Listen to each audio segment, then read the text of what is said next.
अगर आप भी चाहते हैं कि सोनोटोन भोजपुरी का ऑडियो वीडियो सबसे पहले आप तक पहुंचे, तो लाल बटन दबाकर चैनल को सब्सक्राइब करें और हाँ, बेल आइकन को दबाना ना भूलें।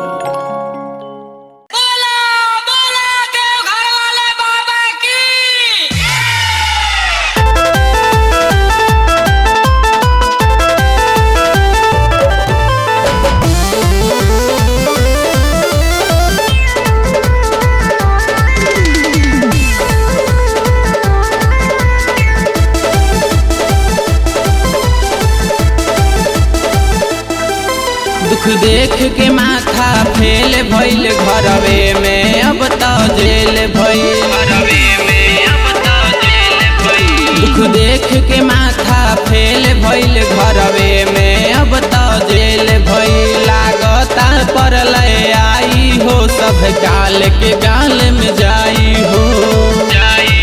बाटे दुनिया में केहू नया राम से, बाबा कृपा बरसाव बाबा धाम से।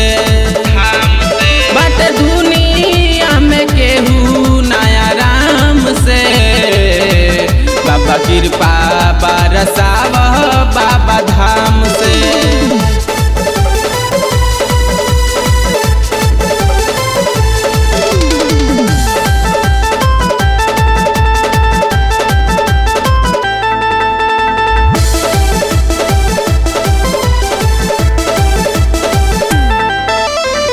ना केहू बगैर न बैर, तब मिलल बंद भइल। कैसे आई कांवर लेके, अब दुर्लभ दर्शन भइल। ना केहू बगैर न गैर, तब मिलल बंद भइल। कैसे आई कांवर लेके, अब दुर्लभ दर्शन भइल। सभे कांपे गोवाए रस के नाम से, बाबा कृपा बरसाव बाबा धाम से। बाटे दुनिया में केहू नया राम से, बाबा कृपा बरसाव बाबा धाम से।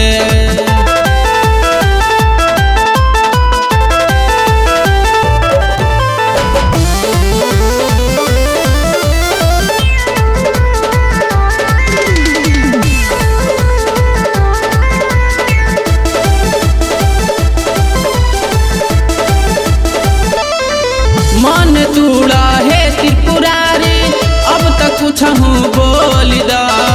कहेले रोहित अब तो तीसरा अखिया खोल द। मन तूड़ा है त्रिपुरारी, अब तक कुछ हूँ बोल द। कहेले सुधा कर अब तो तीसरा अखिया खोल द। अर्जी करे लोगवा दुनिया तमाम से, बाबा कृपा बरसाव बाबा धाम से।